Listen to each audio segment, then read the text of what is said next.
Surabaya.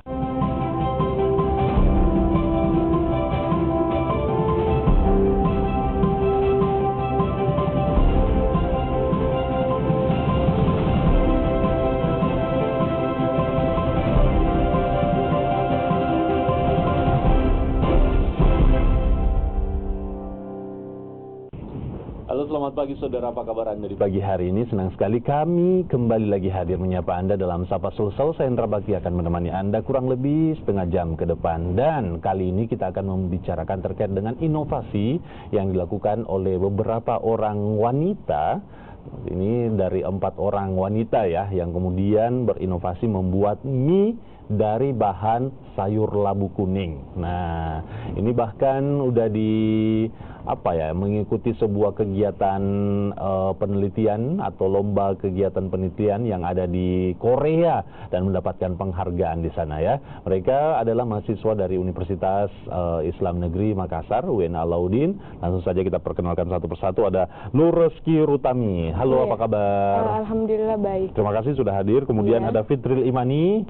Terima kasih. Dan selamat pagi untuk Ruhul Fadila.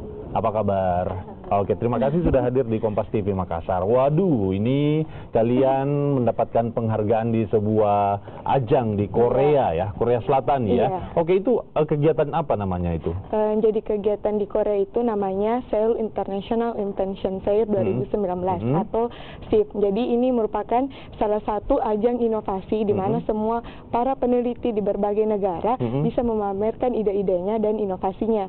Di mana SIF ini diadakan oleh KIPO dan di bawah organisasi KIPA di bawah naungan Innova. Jadi di sini ada beberapa 604 peneliti dari 32 negara dan pada kegiatan ini ada 40.000 pengunjung. Oh, 604 peneliti atau pembuat inovasi dari 32 negara dan dari 32 negara itu kalian sempat mendapatkan penghargaan Silver Prize. Silver Prize, apa itu artinya?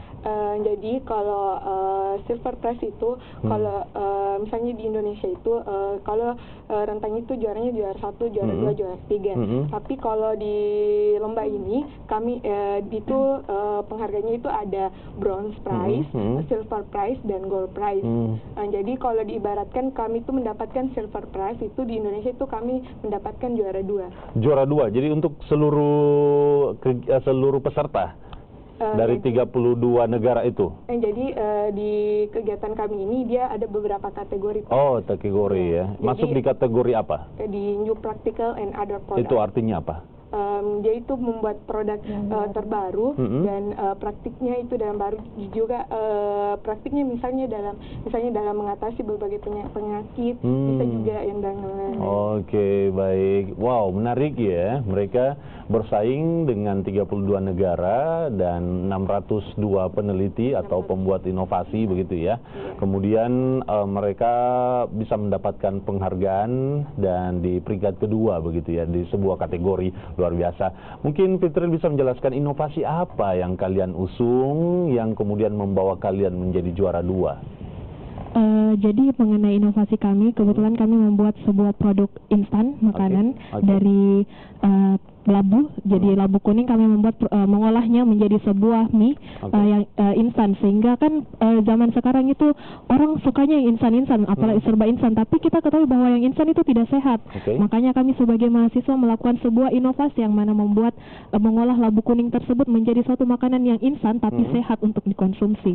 Jadi seperti itu, Pak. Oke, jadi mungkin yang sekarang ada terbuat dari bahan-bahan yang mungkin masih mengandung sedikit yang bisa membahayakan kondisi tubuh kita begitu ya, dan kalian kemudian berinovasi membuat mie dari bahan yang sudah ada dan sehat begitu ya. Itu awal mulanya muncul ide untuk membuat mie terbuat dari sayur labu kuning itu bagaimana ceritanya? Jadi sebelumnya kebetulan kami dari jurusan farmasi dan salah satu mata kuliah kami itu mengusulkan kami untuk membuat satu produk inovasi. Nah, tapi hanya dalam lingkup universitas. Nah, dari situlah kami membuat inovasi untuk dikembangkan kemudian. Loh, kok kami buat inovasi tapi hanya untuk di dalam lingkup universitas, kenapa nggak kami kembangkan aja gitu loh. Jadi setelah itu berpikirlah kami berkumpul 4 orang, kemudian mencari suatu event dan dapatlah ini SAFE. Nah, kita daftarkan produk kami dan akhirnya seperti ini. Bagaimana prosesnya sehingga kalian dipanggil untuk mengikuti kegiatan tersebut di Korea? Sebelumnya kan mereka sudah ada tim Pak nih. Jadi sebelumnya itu Tami, Ruhul, dan ada lagi satu teman saya itu mereka sudah satu tim. Tapi kebetulan kan kami semua bersahabat. Nah, dari situlah Bang, yuk mereka tuh mengajak saya, Bang, yuk kita ikut inovasi yuk. Bang, inovasinya apa? Ini. Oke, di mana di Korea? Kebetulan ini di Korea ada event ini. Oh, oke. Dari situlah kami membuat mendaftar, kemudian menunggu. Di situlah kami dinyatakan lulus dan itulah yang memang ada proses yang harus kalian lalui begitu ya, sehingga kalian mendapatkan sebuah keberuntungan terbang ke Korea, ikut kegiatan kejuaraan sambil jalan-jalan. Betul sekali. Nah, sebelum ke narsum terakhir yang belum ditanyain, kita lihat dulu produknya nih yang membuat mereka juara kedua di sebuah kategori di perlombaan inovasi di Korea Selatan. Kita lihat. Ini dia, mie yang terbuat dari sayur labu kuning. Nah, ini produknya dicampurkan dengan apa ini? Iya, jadi selain kami memformulasi labu kami juga menggunakan bahan tambahannya yang sehat, yaitu kami membuat chipsnya, itu juga dari labu kuning, tapi kami memformulasikan menjadi chips, kemudian kami menggunakan untuk bumbunya, seasoningnya, kami menggunakan bawang putih dan merica bubuk. Jadi semua dari bahan-bahan yang alami, 100% healthy natural ingredients. Gitu. Menarik sekali ya, semuanya terbuat dari bahan alami. Dan kalau kita ngelihat mie instan yang sudah ada saat ini itu melalui proses. Nah, ini semuanya masih alami, kita tinggal dicampurin begitu ya. Sementara untuk kegiatannya di Korea Selatan, ini dia ya, kegiatan yang kalian ikuti ya? Iya, betul sekali. Menggunakan pakaian adat untuk melambangkan daerah. Wow. Ini kebetulan penjurian. Apa? Ini proses seperti apa dan banyak nggak yang datang ke stand kalian untuk melihat inovasi kalian? Jadi pada hari pertama ini Pak, pertama itu penilaian oleh juri. Jadi setiap tim itu dia memiliki juri, penilaiannya masing-masing sesuai dengan kategori. Pada saat yang kami gunakan ini pakai baju bodo ini, pada saat itu kami dinilai oleh juri dari kategori kami. Setelah itu kami mengadakan promosi atau pameran produk kami dan semua beberapa ini ya pamerannya. Dan beberapa investor datang di booth kami, dan kebetulan kami juga ini adalah Mr. Braj, yaitu inventor dari Malaysia yang sempat mau mengajak kami kerjasama dalam mengimpor bahan baku kami. Wow, ternyata mensupport bahan baku. Labu kuning. Tapi dalam bentuk jadi kebetulan beliau adalah salah satu pemilik perusahaan mie di Malaysia. Kemudian dia tertarik dengan pengembangan produk mie dari labu, sehingga mengajak kami untuk bekerja sama, tapi masih dalam proses. Masih ada pembicaraan selanjutnya begitu ya. Saya ke Ruhul. Nurul ya. Agak sedikit terlupakan ya. Makanya jangan jauh-jauh dari saya ya. Bisa mungkin Nurul bisa menceritakan begitu, kamu sebagai mewakil. Sekali lagi, ini ternyata terdiri dari 4 orang dalam satu tim ya. Satu orang yang belum sempat hadir, itu siapa namanya? Indah Nur Pratiwi. Mewakililah mereka ya. Mungkin kamu bisa menceritakan, Nurul, itu proses pembuatan mie dari labu kuning itu seperti apa sih sebenarnya? Jadi proses dari pembuatan mie labu kuning ini, yang pertama kita membuat tepungnya terlebih dahulu. Nah, di mana pembuatan tepungnya itu kita iris tipis-tipis labu kuning. Setelah itu dicuci dan lalu kita keringkan di lemari pengering khusus. Dan kami tuh punya memang lemari pengering khusus di lab. Terus habis itu setelah kering kita giling dan membentuk seperti tepung. Setelah itu kita campurkan dengan telur dan sedikit air, lalu dibuat menjadi adonan mie. Habis itu untuk chipsnya kan tadi ada 2, ada mie dan ada chips. Untuk chipsnya sama, kita buat terlebih dahulu tepungnya. Habis itu kita campurkan dengan air, terus kita flatkan di talenan oven. Habis itu di oven, terus kita bentuk seperti flakes. Jadi artinya tepung dan mie bahan bakunya ini memang semuanya dari labu. Jadi prosesnya mungkin tidak terlalu panjang sih sebenarnya ya. Tapi dibutuhkan ada bahan khusus ya. Seperti yang tadi yang disebutkan itu yang di dalam apa? Dimasukkan ke dalam apa? Lemari pengering. Lemari pengering itu yang dibutuhkan bahan khusus, mungkin tidak semua orang memiliki itu begitu ya. Itu untuk apa itu? Supaya apa? Labunya supaya berubah menjadi tepung kah atau bagaimana? Jadi kalau kita jemur di bawah sinar matahari kan takutnya kan ini healthy instant food. Takutnya ada bakteri begitu ya. Jadi nanti ada kontaminasi seperti debu atau partikel-partikel yang lain. Jadi kami membuat lemari pengering khusus untuk mengeringkan labu kuningnya kami. Jadi semua yang ada di dalam lemari pengering itu tidak boleh terkontaminasi oleh partikel-partikel. Tingkat kekeringan labu itu diukur nggak sih? Maksudnya jangan sampai terlalu kering, hasilnya nanti nggak bagus atau bagaimana? Bagaimana untuk mengukur itu? Jadi untuk tingkatan airnya itu tidak boleh dari 10%. Jadi kalau kan bakteri itu bisa tumbuh dalam 10% air. Jadi kami mengeringkannya supaya kadar air dari labu ini. Butuh waktu berapa lama dengan alat pengering itu? Satu hari. Satu hari. Baik. Wow, menarik ya.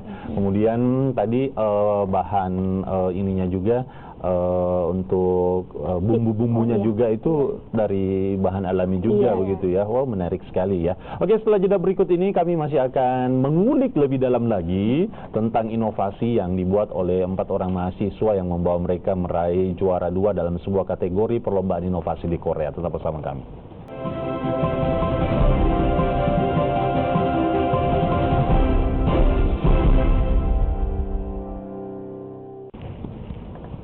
Membuat mie, tapi dari bahan yang sehat, yaitu sayur labu kuning. Dan semuanya sebenarnya bisa membuat begitu ya. Tadi prosesnya udah disebutkan oleh Nurul, yang kemudian mungkin bisa kita aplikasikan untuk semua, bahwa ternyata mie bisa dibuat dari sayur labu kuning, begitu ya.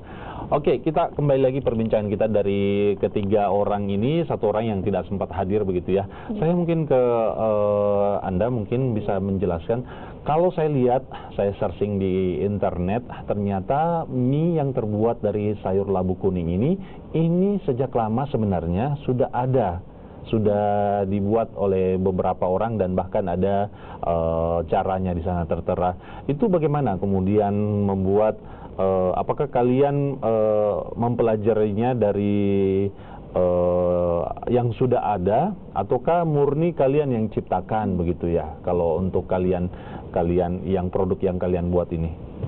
Jadi produk kami itu sebenarnya Pak no chip. No chip itu kepanjangan dari noodle and chips.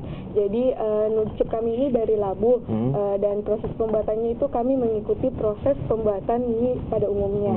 Jadi kami itu menggunakan tepung labu, tepung protein tinggi, telur dan air untuk membuat adonan mie-nya. Kemudian kami cetak sesuai dengan cetakan mie.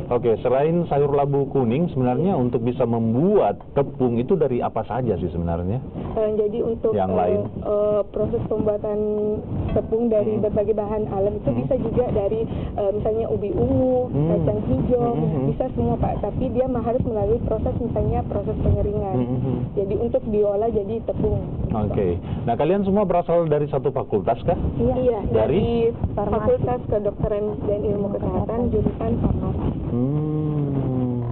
Jadi fakultas kedokteran semua? Jadi itu Pak, jurusan farmasi itu berada dalam itu fakultas kedokteran dan ilmu untuk UIN ya? Baik. Wow, menarik sekali ya. Jadi kalian berasal dari farmasi dan membuat inovasi yang begitu baik begitu ya. Nah, kalian apakah sudah mencoba sendiri mie yang kalian buat? Ya tentunya Pak, sudah. Gimana rasanya? Kalau dari rasanya itu kan kebetulan kami membuat mie yang sehat. Jadi kami tidak menggunakan perasa apapun. Jadi pure rasa labu, rasa merica dan rasa bawang putih. Jadi seperti itu. Aduh, sayang kalian nggak bawang. Iya. Gimana? Apakah waktu perlombaan saja kalian buat saat ini masih dalam proses belum menindaklanjuti lebih lanjut lagi untuk memperbanyak dan lain memproduksi lebih banyak, itu gimana? Apakah waktu perlombaan saja kalian buat, saat ini prosesnya gimana? Jadi kali ini Pak, sekarang ini kami masih juga proses pembuatan tepung labu kuning karena insya Allah kami akan lagi memamerkan produk kami di Thailand Inventors Day. Wow, jalan-jalan ke Thailand lagi nih ya. Insya Allah. Oke, kapan rencana kalian pamerkan itu? Insya Allah kegiatan itu tanggal 2 sampai 6 Februari. Oh, bulan depan ya? Iya. Wow, jadi kalian sedang mempersiapkan untuk pameran di Thailand itu ya? Iya. Oke, ceritanya bagaimana kok bisa sampai ke Thailand lagi, Nurul mungkin? Jadi kan kami mau mengundang Mr. Braj. Nah, Mr. Braj yang dari Malaysia itu? Iya, Pak. Oke. Jadi rencana kami ingin ke Thailand, terus kami mengundang Mr. Braj untuk melihat kembali pengembangan dari produknya kami. Jadi sebelumnya kami membuat seperti pop mie. Jadi yang akan kami bawa ke Thailand itu seperti spaghetti. Jadi bentuknya modifikasinya seperti pasta. Nah, itu yang kalian sudah buat itu saya tahu ini baru skala pengembangan begitu ya. Itu apakah mampu bertahan berapa lama begitu ya? Perjalanan ke Thailand, kemudian nanti akan dipamerkan produk yang kalian buat dalam satu produk itu bisa bertahan berapa lama untuk kemudian bisa dikonsumsi, karena saya yakin kalian belum terlalu mencampurkan dengan bahan pengawet dan lain-lain begitu ya. Itu gimana? Jadi kalau yang kemarin Pak mengacu dengan yang kemarin bawa ke Korea, dia itu tahannya selama 3-4 hari. 3-4 jadi hari. iya, jadi kemarin itu kami membuatnya pas mau terbang ke Korea. H-2 ke Korea kami membuatnya kan dia itu pamerannya selama 4 hari ya kemarin. Jadi iya, jadi pas hari ketiga ya produknya sudah kami tidak pamerkan karena produknya kan cuma bertahan 4 hari. Jadi untuk sekarang yang kami modifikasi yang spagettinya kami buat sekering mungkin seperti spaghetti, mungkin La Fonte seperti itu. Ya, jadi kami belum tahu seberapa lama karena kami masih mengerjakannya di laboratorium. Masih melalui proses pembuatan begitu ya, dan nanti akan diteliti bisa bertahan berapa lama dan lain-lain begitu ya. Menarik sekali. Kemudian pertanyaan berikutnya adalah rencana besar ke depannya bagaimana? Kalian sudah membuat, kalian sudah menikmati, merasakan, kalian juga sudah meraih proses pencapaian yang luar biasa ke Korea, ke Thailand nanti di bulan depan begitu ya. Oke, mungkin selanjutnya ke Amerika. Oke, itu gimana rencana besar ke depannya? Apakah kalian akan bekerja dengan investor atau pemodal, pemilik usaha untuk memproduksi ini secara massal, ataukah hanya sekedar sebagai bahan bisnis masing-masing pribadi aja? Karena di Makassar ini belum ada, membuat stand aja di sebuah tempat, kemudian dijajakan mie sehat dan lain. Rencana besar ke depannya gimana selanjutnya? Jadi rencana kami itu kan sementara ini kami berdiskusi dan cerita dengan Mr. Santos dari Malaysia tersebut. Jadi kan kalau misalnya dalam suatu produksi itu dia itu harus melakukan perbaikan dan pengembangan. Jadi dalam produk kami kemarin itu dia ada berbagai perbaikan dan pengembangan dari Mr. Brand. Jadi sekarang ini kami masih komunikasi dengan Mr. Brand dan rencana kami itu ke depan kami ingin bekerja sama dengan Inventors untuk memproduksi secara komersial produk kami. Oke, untuk memproduksi secara komersial dan itu membutuhkan proses yang begitu panjang dan lama begitu ya. Belum lagi harus melalui pengujian BPOM dan lain-lain, dan itu dibutuhkan modal juga begitu ya. Saya berharap ada orang-orang yang kemudian bisa melirik teman-teman nih, yang kemudian bisa membantu untuk memproduksi ini secara massal. Kalaupun itu belum, kalian bisa mencari modal dengan membuat stand di Makassar dan lain-lain untuk menjajakannya dengan harga-harga mahasiswa, apalagi depan UIN tuh banyak banget tuh ya. Oke, apa harapan kedepannya mungkin yang di tengah bisa mewakili, apa harapan Anda, kemudian bagi yang ingin memberikan bantuan dan lain-lain, prosesnya bagaimana? Oke, harapan kami untuk kedepannya tentunya untuk produk kami lebih berkembang, kemudian bisa dikenal di halayak luas. Setelah itu banyak investor tentunya yang bisa membantu dalam hal pengembangan produk kami. Kemudian yang ingin memberikan bantuan dan masukan dan lain kemana mereka bisa menemui kalian? Oke, yang ingin apabila ada yang teman-teman atau investor yang ingin memberikan bantuan kepada kami, bisa menemui kami di UIN Alauddin Makassar, jurusan farmasi, atau follow Instagram kami. Kalau saya sendiri @Sivian2. Lanjut. Kalau saya @Ruhul Fadilah 30. Kalau saya @Nureski-Rutami. Oke, yang nggak hadir nggak kebagian ya, membagikan alamat Instagramnya ya. Oke, terima kasih, sukses untuk karya dan inovasinya. Semoga kedepannya menjadi lebih baik lagi dan jangan berhenti berinovasi. Oke, terima kasih sudah hadir. Demikianlah perbincangan kita untuk hari ini. Semoga ada inspirasi yang bisa Anda dapat dan mudah-mudahan ini menjadi pemicu untuk Anda untuk bisa berbuat lebih lagi. Siapa tahu Anda juga bisa jalan-jalan ke luar negeri dengan karya Anda. Saya Indra Bakti menutup acara ini sampai di sini. Selamat pagi, sampai jumpa. Terima kasih.